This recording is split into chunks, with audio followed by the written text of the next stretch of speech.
Today we visit Clear Springs Nature Preserve in Montague, Michigan. The goal was to walk to the site of an abandoned fish hatchery, a dam, and walk along the property with a little bit of history to it.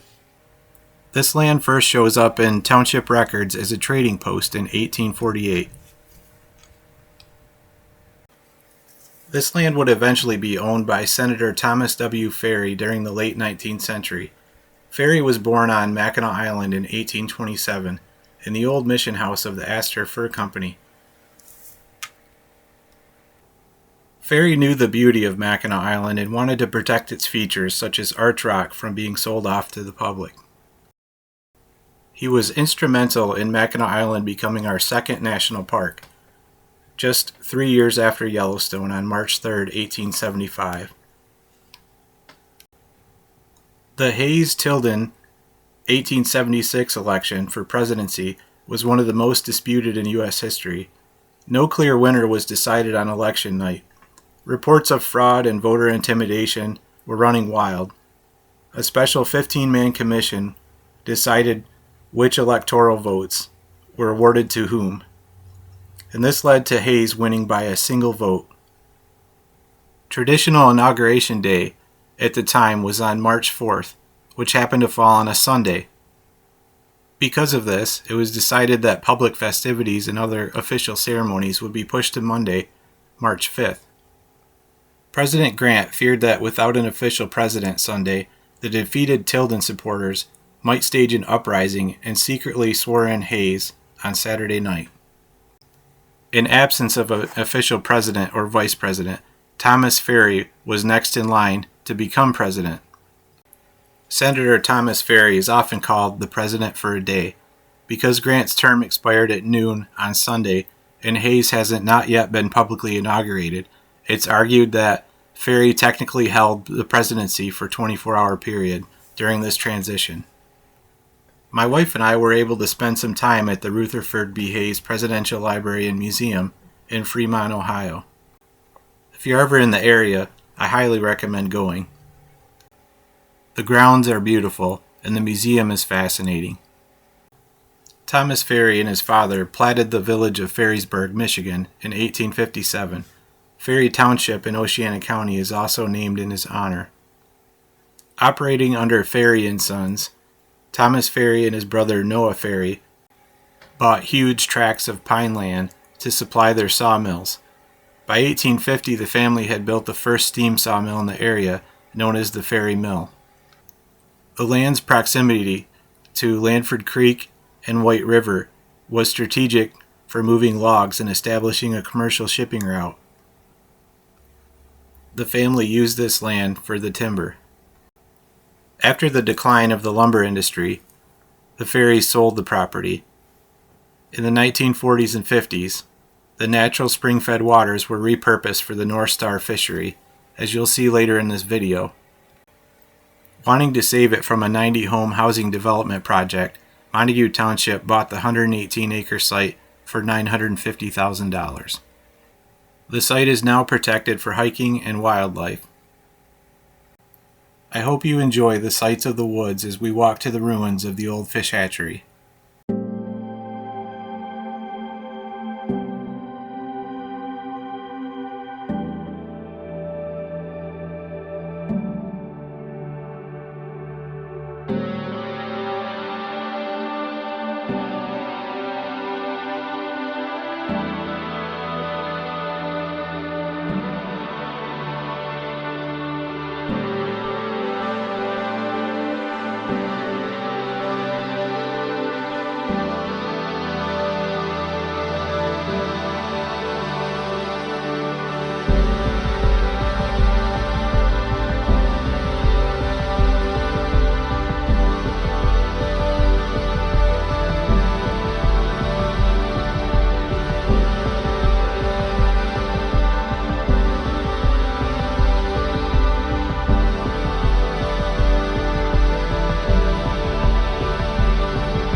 Somehow sitting in the woods with a bunch of freeway noise isn't the same as like the UP.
It's a little hard to see with all the trees that have fell here, and this hill's a little steeper than it looks, or I would have climbed down there.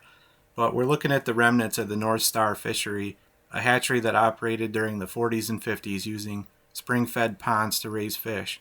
The small dam and spillway controlled the flow into the channels. I'm not positive, but I'm pretty sure they would have raised trout here.